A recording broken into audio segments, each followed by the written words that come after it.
குருவின் கருணை உறவுகளுக்கு வணக்கம். நான் உங்கள் சசிகுமார். குருஜி மகாவிஷ்ணுவுடன் நான்.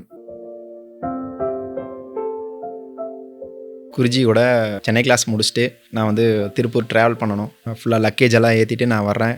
பர்டிகுலராக என்னுடைய பர்சனல் திங்ஸும் சரி, ஃபவுண்டேஷனோடைய டாக்குமெண்ட்ஸு, அந்த கிளாஸோடைய ஹார்ட் டிஸ்க்கு, ஈவெண்ட் பண்ண டேட்டாஸ் எல்லாமே வந்து அந்த ட்ராலியில் தான் இருக்குது. ஃபவுண்டேஷன் ஸ்டார்ட் பண்ணி வெரி பிகினிங் கிட்டத்தட்ட ஒரு 17 வருஷமாக நாங்கள் அவர் கூட ட்ராவல் பண்ணிட்டு இருக்கும்போது டக்குன்னு ஸ்பிரிச்சுவல்னு போகும்போது எங்களுக்கெல்லாம் அது புதுசாக இருக்குது. நான் அண்ணன் தம்பி மாதிரி எல்லாம் பழகிருக்கோம். அவர் கூட நிறைய சின்ன சின்ன சண்டைகள், கான்ட்ரவர்சியான பேச்சுகள் எல்லாம் போகும். குருஜி சொன்னார், நீங்கள் எல்லாம் அறிவில் வேலை செய்வீங்க, நான் ஞானத்தில் சொல்லுவேன், அதை நீங்கள் கேளுங்க, உங்கள் பாயிண்ட் ஆஃப் வியூவில் வந்து நீங்கள் பண்ணுறது கரெக்டாக இருக்கும், ஆனால் நீங்கள் தப்பு பண்ணுவீங்க, ஏன்னா அறிவை கேட்டு நீங்கள் வேலை செய்கிறாள், ஆனால் இனிமேல் நீங்கள் நான் சொல்கிறத அப்படியே கேளுங்க அப்படிங்கும்போது அவர் சொல்கிறத நாங்கள் கேட்கல அப்படின்னு உடனே அவர் வந்து கோவப்பட்டு போயிட்டாரு. நான் பாட்டுக்கு ட்ராவல் பண்ணுறக்கு ஆரம்பிச்சிட்டேன். அந்த முக்கியமான டாக்குமெண்ட் வச்சிருக்கிற ட்ராலி வந்து மிஸ் ஆயிடுச்சு. நான் வீட்டுக்கு வந்து பார்த்ததுக்கு அப்புறம் தான் தெரியுது அந்த ட்ராலி மிஸ் ஆயிருக்கு அப்படின்னு. சரி, ட்ராலி தானே போயிடுச்சு, துணி தானே இருக்கும் அப்படின்னு பார்க்கும்போது உள்ள வந்து ஹார்ட் டிஸ்கெல்லாம் இருக்கு. ஐயோ, ஹார்ட் டிஸ்கெல்லாம் இருக்கே. நான் உண்மையிலுமே எப்படி அது கிடைக்கும் அப்படிங்கிற நம்பிக்கை எனக்கு கிடையாது. ஆனால் இந்த டாக்குமெண்ட் எப்படியா நம்ம கைக்கு சேர்ந்தாகணும், ஏன்னா பொறுப்பு இல்லாம விஷயங்கள் செஞ்சுட்டோமோ அப்படிங்கிற மாதிரி ஒரு கில்ட்டியை நான் ஃபீல் பண்ணுறக்கு ஆரம்பிச்சிட்டேன். அதுக்கப்புறம் வந்து ட்ராலியை தேடிட்டு திருப்பூர்லேருந்து மறுபடியும் சேலத்தை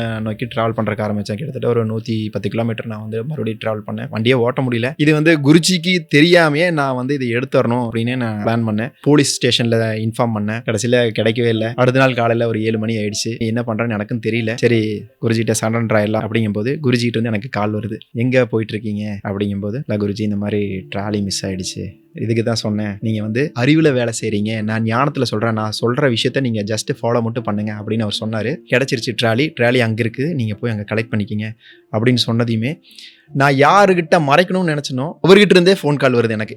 அதுக்கப்புறம் வந்து நான் முடிவு பண்ணோம், இவர்கிட்ட நீ எதையுமே மறைக்க முடியாது, மறைக்கவும் கூடாது அப்படின்னு. ஏதோ ஒரு விதத்தில் வந்து கண்டிப்பாக வந்து காஞ்சி விஸ்வநாத சாமிகள் வந்து அவர் கூடவே இருக்கார். நாங்கள் ஏதாவது தப்பு பண்ணுறோம் அப்படின்னா அவர்கிட்ட இன்ஃபார்ம் பண்ணிடுறாங்க. அதனால் ஈஸியாக நாங்கள் மாட்டிக்கும். முடிஞ்ச அளவுக்கு எல்லாமே ஓப்பனாக அவர்கிட்ட ஷேர் பண்ணிடுவோம்.